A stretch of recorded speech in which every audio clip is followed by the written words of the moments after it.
Officers lined the walkway as the honored families of fallen peace officers walk from the Capitol building to the monument. They're paying respect to the many who have given their lives to protect others. It's nice to know that there's other people up and down the state that can come together in one common goal.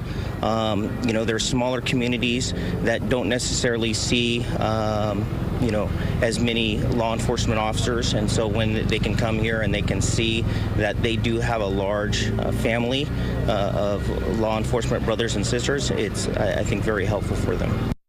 This tradition began in 1976 with a small group of peace officers who saw the need to create a remembrance for their fallen comrades. And while this ceremony honors the memory of all law enforcement officers killed in the line of duty, today's event focused on 5 peace officers. 3 were killed last year, a 4th in 2023, and 1 who died in 2004. Curtis? Thank you. Millions of Americans could soon start losing part of their paychecks, Social Security checks, or tax refunds. Starting today, the Education Department is sending student loan borrowers in default to collections. Now, this process was paused for 5 years during COVID. Christopher Salas with what borrowers need to know. Starting Monday, if you're in default on your student loans, the federal government will now send you to collections. I hear all the time from older borrowers in particular who are worried about how they're going to retire when student loan collections resumes. Experts say the government can begin garnishing Social Security benefits and tax refunds from borrowers who are in default. And starting this summer, the government will also begin taking money directly from their paychecks. But those aren't the only risks. Your debt gets sent to collections, that goes onto your credit report, and that can impact your ability to get an apartment, a mortgage, a car loan, even some employer's check. A student loan is typically considered in default after 270 days or 9 months of missed payments. The Trump administration says 5 million borrowers are in that situation. Another 4 million are on the verge. If you're in default right now, you should definitely reach out to the Default Resolution Group, which is at the Department of Education. You can talk to them about options to get out of default. That can include things like loan rehabilitation or loan consolidation. Experts suggest checking your status at studentaid.gov. You should also update all your contact information with your loan servicer and act quickly. Student loans have been off for so long that a lot of people just may not know that this is happening. And so a lot of people are going to be surprised, and they're going to see their benefits taken without really any forewarning about it. And in a new report out just today, TransUnion, one of the 3 major credit reporting agencies, says 1 in 5 federal student loan borrowers are currently 90 days delinquent. That's double from the beginning of the pandemic and the highest on record. In Washington, Christopher Salas, KCRA 3 News. The nation's nearly 43 million student loan borrowers hold a collective $1.6 trillion in debt, according to the Education Department. The Office of Federal Student Aid is notifying those in default in the coming weeks. Deliberations are expected to begin tomorrow in the trial of 3 former Memphis police officers charged with the beating death of Tyre Nichols. Tyre Nichols grew up in Sacramento, lived here for many years. He died after running away from a traffic stop in Memphis back in 2023. A prosecutor and a defense lawyer delivered closing arguments today. Tadarius Bean, Demetrius Haley, and Justin Smith, who have pleaded not guilty to state charges, including second-degree murder, they already face the possibility of years in prison after they were convicted of federal charges last year. Well, people in the Bay Area were told to stay inside, roll up their windows, close their doors for about 90 minutes earlier today because of a refinery fire. It happened in the city of Benicia, about 18 miles south of Fairfield. Black smoke could be seen billowing from the Valero Benicia facility this morning. Firefighters got it under control. A hazmat team was sent in to monitor the air quality. No injuries were reported. The cause is under investigation. And 3 people were killed. 4 were hurt. 9 others are missing after a small boat overturned in the ocean off San Diego. Emergency crews, including the Coast Guard, responded around 6:30 this morning. People reported a capsized boat near Torrey Pines State Beach. These types of boats, they're typically used for human smuggling operations. And reaction today from President Donald Trump and his plan to turn Alcatraz into a federal prison again. The prison was closed for more than 60 years ago due to operational costs. It was turned over to the National Park Service. It's a very popular tourist destination. A movie was even made about it. Well, we could see tourists on the island today. If you look closely, there they are. Now, if President Trump gets his way, this will change. The president says it's time to reopen Alcatraz so it can house what he calls America's most ruthless and violent criminals. It's long been a symbol, Alcatraz, of I mean, it's a sad symbol, but it's a symbol of law and order. And, it's got quite a history, frankly. So I think we're going to do that, and we're looking at it right now. I mean, it's on the table. It should be on the table because we need detention beds. And I think that's an appropriate place for the significant public safety threats, national security threats. Why not? I mean, what's the difference between that? Do you have an idea how expensive it would be? I have no idea.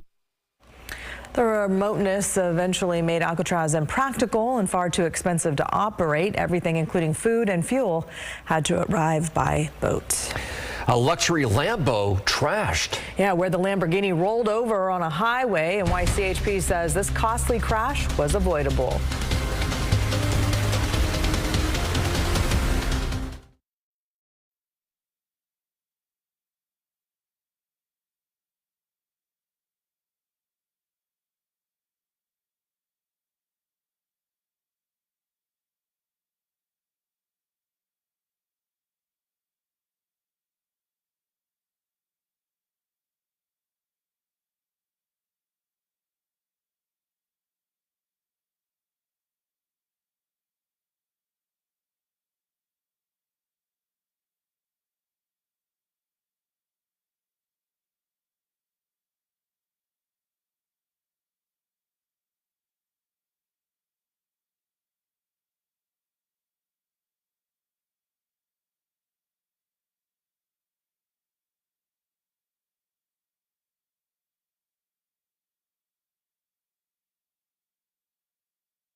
KCRA3 traffic right now, and here's a live look at, you can see we've got Highway 50 here and the interchange with 99, and it's pretty slow going, especially if you're trying to get from one freeway to another. Pretty typical this time of day, especially on the WX portion of Highway 50.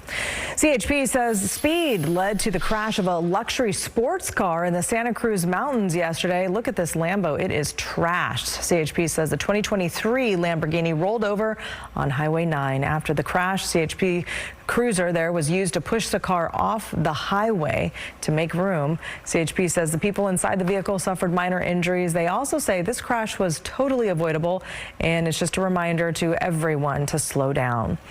It is day one of the trial for a man accused of a deadly stabbing spree that terrified the city of Davis. The prosecution and defense presenting their opening statements in the trial of Carlos Dominguez. He faces charges of both murder and attempted murder. That stabbing spree that kept everyone on edge happened about 2 years ago in 2023. And KCRA3's Maricela de la Cruz was in the courtroom today for the start of the trial. Maricela? Yeah, Curtis, well, the trial's supposed to go until 4:30 this afternoon, but throughout the day, mostly through the morning, we did hear opening statements from both the prosecution and the defense. Prosecutors today went over the 3 stabbings, explaining to the jury about Carlos Dominguez's pattern on powering his phone on and off in between the crimes. They also brought in a similar knife to the one that was used for the stabbings. In the opening statements, the defense talked about how Dominguez's schizophrenia developed over the last few years, first describing him as an honor student and an athlete in high school, to starting his studies at UC Davis in 2020, and then how his health, behavior, and hygiene deteriorated before the stabbings. We know that a handful of witnesses have also taken the stand since 1:30 this afternoon, including the sister of David Breaux, one of the victims known as Compassion Guy. And during testimony, we also heard from the 2 people who found Breaux's body at Central Park while they were conducting research for the University of Davis. Ian noticed that he was in a really bad state. I remember he said, that man is dead. And I turned and looked more closely at the man sitting in the bench, and it was very clear he was in a very bad state. And during the lunch break, evidence was brought into the courtroom. We know that some of that has been shown in clips of videos that they have played before the jury, and also unwrapping evidence again before the jury. But that's all that we have right now. Again, this is supposed to end at about 4:30 for today, Monday. We're live in Davis. Marisela de la Cruz, KCRA 3 News. Okay, so what is happening for the rest of the week? Yeah, we know that at least 1 witness has already been subpoenaed for Wednesday. So this trial is supposed to last about 10 weeks. And we're just starting again today with opening testimonies and hearing witnesses and starting to see all that evidence. All right, Maricela, thank you.